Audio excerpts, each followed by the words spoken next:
Many game developers and companies like to kind of keep a philosophy where they like to make their heroes on day one as simple as possible, not bend any rules in fear of making one hero stronger than others. It's actually very apparent with Ubisoft games that hold this statement very true. But sadly, there's two sides to this coin, right?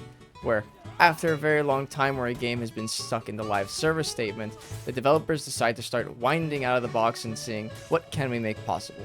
The best example of this is another Ubisoft game that has this exact philosophy, and that is Rainbow Six Siege. Where at one point in time, the most complex gadget in that game was a breaching hammer that broke after 20 swings onto a wall, and then it evolved into fucking nanomachines that coursed into your bloodstream on the press of a button, making you a super soldier. Yet again, Ubisoft had the same ideals when making For Honor heroes. Let's look at all the Year 1 heroes. I would say biasly that 70% of them are either outdated or get absolutely no playtime or none close enough to these four right here. Discounting Medjay because he's really not played very often because of his nerfs, but still a higher playtime than all the other Year 1 heroes. Well, one of these heroes have been covered already. I want to talk about the hero that has really kickstarted the problems. The Queen of the Seas, Pirate. Pirate on day one has probably got to be the most annoying hero ever since Marching Fire. And I mentioned Marching Fire for a very good reason. What do Pirate and the entirety of the Wulin have in common? See, it's that Ubisoft was really experimenting and pushing the limits of what they could put on a hero. And by experimenting, I mean pissing the entire fucking For Honor community off with releasing shit like this in its broken state, more broken than my parents' marriage.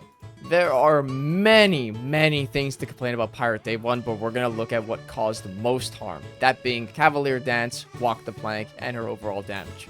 With Pirate being out of the game, this now made two heroes of the cast of the 30 to be able to chain their unblockables into each other. The only other heroes that had that privilege were Raider and JJ at the time, but JJ had his controversy with his unblockables, so I'm not going to cover them. Raiders was barely talked about because in reality, it was just slow, guard breakable, and had no existing properties other than a guard break soft feint. But then Pirate stumbled onto the field and the developers just said, fuck it, and gave Cavalier Dance unblockable from neutral, a gap closer, hyper armor, and soft feint to guard break. Not to mention the free pistol blast after all of this. I've had grocery lists smaller than the list of how much shit Ubisoft packed into a single move. Even worse off was when Pirate, on whiffing any of these attacks, could do a multitude of things, that being Walk the Plank, which was her other unblockable, an undodgeable light attack, a hyper armor heavy attack, a dodge attack, or a command grab. Yes, you heard me, a command grab that had insane tracking and good damage and no guard break vulnerability. In fact, none of these had guard break vulnerability. See, the problem with Walk the Plank was really just a combination of all the things I listed above, right? The damage was way too high, the overall being was way too safe, and giving it a soft feint to GB on top of it was just the icing on the cake. But as I said, this was nowhere close to the end of the list of what made her absolutely broken, but what I just talked about was basically the only real things that ever was changed or nerfed in Pirate.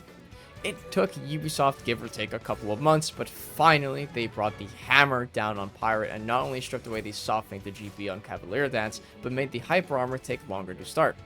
Overall, she saw a damage nerf across the board for every single heavy in her kit, but yeah, that's basically it. Somehow, after all these nerfs, people were crying, saying that the hero was ruined and that she became the worst hero in the game. But the funny thing is, Pirate really hasn't seen any buffs or nerfs since those changes, and yet somehow, she is one of the most played heroes in the competitive community. As I said, there is a lot to talk about, and we're just going from least annoying to most annoying with the things that she is able to do. First off, something I talked about before was about her recoveries. No, not just her dodge recoveries, her regular recoveries. Let's start off with the dodge recoveries though. See, every other hero in the game has a dodge recovery statistic of 300 MS. You know who doesn't? Pirate. Yeah, the devs outright just gave her 200 MS dodge recoveries instead of making them on par with everyone else's. They decided again, fuck it. Let's just give her an upgrade to what was already the strongest mechanic in the game. This makes it so that most team fights that involve a pirate are her locking onto someone far away from her, spamming dodge attack, either chipping people to death, or hurting them, or fishing for her command grab, which I don't have to tell you is just never fun to go against. Because let's say perchance that she does attempt to do what I just said, the command grab. You see it coming and you dodge it, so good on you. You get to punish the pirate now, right? No! She can either instantly dodge attack again, or go into her hyper armor heavy with no guard break vulnerability. So let me break it down for you yet again. She went from a safe option to a safe option to another safe option because the hyper armor heavy continues into her new chains. Let's not forget to mention the fact that the external hitbox of hitting a full block doesn't actually affect Pirate at all because she can dodge away from the full block plenish, adding more icing to the cake. And talk about the tracking on her Hyper Armor heavies. Ubisoft, why on God's name did you make these things teleport Pirate to the hero she was locked on? What on earth were you smoking? This is what I call the "it's not your turn yet" playstyle, where the whole goal is to be as offensive as possible until your opponent can either parry you or interrupt you somehow. But her annoyance doesn't just stop there.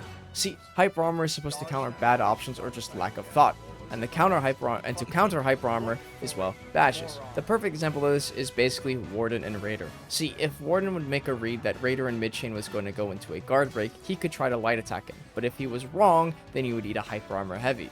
But if a Warden were to decide to dodge the first Raider heavy and then bash, the Raider would not have enough time to hit him with the second mid-chain heavy, meaning the bash would win. This is basically what I would call a counter matchup. The only way I could see this not working is while giving an attack an on-demand bash after landing said attack. Oh yeah, Pirate's counter is basically any hero with Hyper Armor follow-up attacks with just the click of a button. And man oh man, when you're on the receiving end of this, it is a total heap of bullshit. Every single heavy in her chain can chain into Pistol Blast, even her dodge attack, which is the case of all this frustration. Pirate dodge attacks someone in their mid-chain Hyper Armor and then says, "I don't think so," and removes the Hyper Armor like the cartel removes skin from single fathers who can't pay $5 back on time. Her feats are also called in for some of the most annoying this game really has, and it's really just two of them that carry it hardcore, and it's Trick Shot and Gunpowder Surprise. Trick Shot deals a 10 direct damage and 30 bleed damage after and can bounce up to 3 targets. If you do the math, and I know math is hard, that's a total of 120 damage this feat has the capability to do. For a tier 3 feat, may I remind you. It's confirmed after heavy attacks. Bleed, as I said and will always say, is way too strong in its current state, and sure, second wind and healing feats counter bleed, but look man, let me just be mad at it. And the second one, Gunpowder Surprise, is basically a mini Lawbringer bomb with the property of knocking over anyone in their radius, excluding teammates. I don't need to tell you why being instantly blown up and on the floor in teamfights is annoying, so I just won't. Pirate is the prime example of why people truly hate dodge cancels, continuous safe offense, and confirm ganking. Ubisoft, in all honesty, has dropped the ball with every single Outlander hero by just saying yet again, fuck it, let them do literally everything. And then nobody just tried to say, hey guys, this is a stupid fucking idea, let's actually make a hero and balance them closer to our other heroes. Hearing that the new hero is going to have 5 weapons in their arsenal, I am only scared that we are doomed yet again to repeat the process of just too much in the moveset. Thank you all though for watching.